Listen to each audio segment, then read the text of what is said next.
قرض دے کر کرایہ وصول کرنے کا حکم۔ سعد اللہ صدیقی صاحب انڈیا سے پوچھتے ہیں، ہمارے محلے کا ایک شخص اپنے مکان کی دوسری منزل تعمیر کر رہا ہے، اس کے پاس اس کی رقم نہیں ہے، تو میں اسے قرض دے رہا ہوں، شرط یہ رکھ رہا ہوں کہ 1 سال بعد جو وہ رقم دے گا تب تک میں اس کے مکان سے کرایہ لوں گا، کیا یہ سود کے زمرے میں آتا ہے؟ اگر ہاں تو پھر اس کی جائز صورت کیا؟ بھائی جان 100% سود کے زمرے میں آتا ہے اسد اللہ صدیقی صاحب، کیونکہ آپ قرض دے کر پہلے سے ایک مشروط نفع ہے جو آپ اس سے اٹھا رہے ہیں، اور وہ نفع کیا ہے کہ میں اس سے مکان کا کرایہ لوں گا جب تک یہ رقم واپس نہیں کرے گا، تو رقم بھی واپس کرے گا اور ایک کرایہ آپ کا فری پھوکٹ میں ہو گیا، تو یہ تو ناجائز حرام ہے۔ اس کی جائز صورت یہ ہو سکتی ہے کہ وہ جو اوپر والی منزل میں تعمیر کر رہا ہے نا مکان، تو وہ تعمیر آپ کے لیے کرے، یعنی وہ ملکیت آپ کی ہو، جب وہ آپ کی ملکیت میں مکان آ جائے گا آپ اس کے مکمل مالک بن جائیں گے، تو پھر آپ ایک نیا ایگریمنٹ کریں کہ اب یہ مکان میں تمہیں قسطوں پہ اتنا مہنگا کر کے بیچ رہا ہوں۔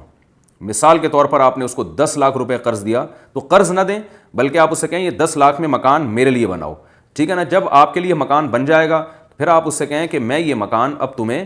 15 لاکھ میں یا 12 لاکھ میں جو بھی پروفٹ آپ رکھنا چاہتے ہیں آپس کی انڈرسٹینڈنگ سے، تو میں یہ اتنے لاکھ میں آپ کو قسطوں پہ بیچ رہا ہوں۔ تو اس طرح سے یہ معاملہ جائز ہے، اور بھی کئی صورتیں ہیں جواز کی،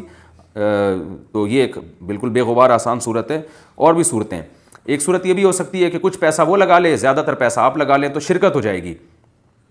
تو جب شرکت ہو جائے گی، مثال کے طور پر 20% پیسہ وہ لگا لے، 80% آپ لگا لیں، مکان دونوں کا ہو جائے گا، 20% اس کا، 80% آپ کا، پھر آپ کا جو 80% مکان ہے وہ آپ اسے قسطوں پہ بیچ دیں مہنگا کر کے،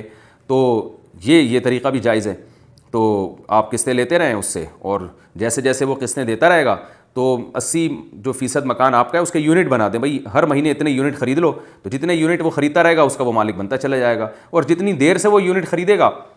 تو اس میں آپ یہ بھی کر سکتے ہیں کہ 80% جو آپ کا مکان تھا وہ آپ اس کو رینٹ پر بھی دے سکتے ہیں، اور بولیں بھائی جتنے یونٹ تم خریدتے رہو گے اسی کے بقدر رینٹ کم ہوتا چلا جائے گا، تو جتنی دیر سے وہ پیمنٹ کرے گا اتنا ہی آپ کو کرایہ پھر اس مد میں زیادہ مل جائے گا۔ تو یہ شرکت متناقضہ کی صورت ہے جو اسلامک بینکنگ میں بھی چلتی ہے، اس طرح سے آپ کر سکتے ہیں۔ سمجھ میں آ گیا تو ٹھیک ہے، نہیں آیا تو کسی قریبی مولانا صاحب سے پوچھیں، وہ آپ کو یہ مسئلہ انشاءاللہ اچھی طرح سے سمجھا دیں گے، کیونکہ میں نے اور ڈیٹیل میں گیا تو دوسرے لوگوں کا نقصان ہوتا ہے اس سے۔